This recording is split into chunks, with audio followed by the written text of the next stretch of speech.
Hi, I'm Johnny Merchant with New Age Industrial. Today I'm here visiting with Josh Wonderly, and Josh is the Assistant Welding Foreman here at New Age. Josh, how long have you been welding and what got you into welding?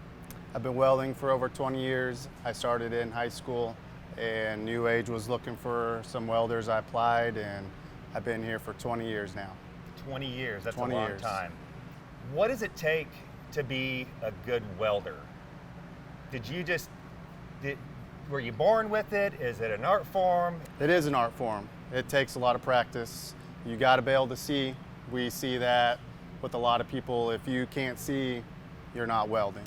A good welder, you have to be able to maneuver, adjust to whatever product, or not even in our field, wherever you're at in the field, you got to be able to adapt. Right. And that will make you a good welder.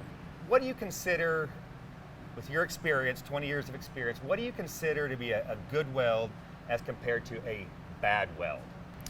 A good weld, as in aluminum, they call it the dime-on-dime effect. So if you put dimes together and put them down, you'll see ripples. That is a good weld. A bad weld would be something that has no ripples, just basically someone pushing the trigger and going down the seam.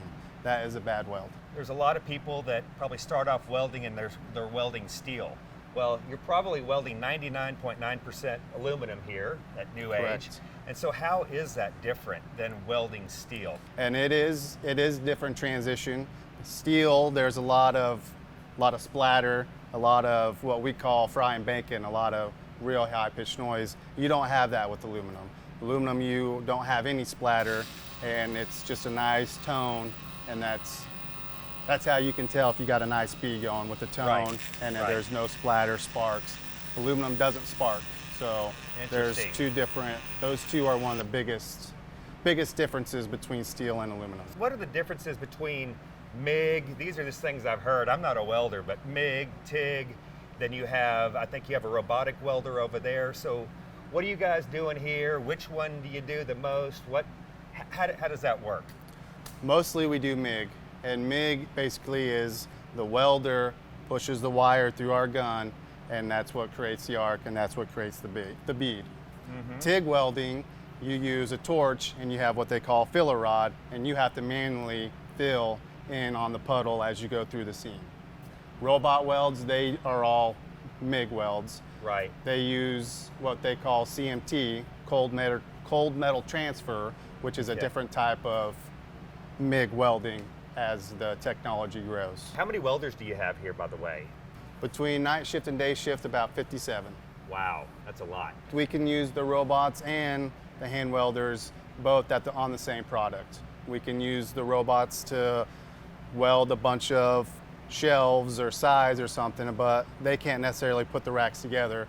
So the robot will get the parts done if we have a huge quantity of them. Sure. And then our guys will hand weld and put the cart, picking cage, rack, whatever it is at that time. They'll assemble it and then they'll push it back, full assembled, back to the shower. What are our strengths as compared to the other folks out there that are doing the same kind of thing that we're doing?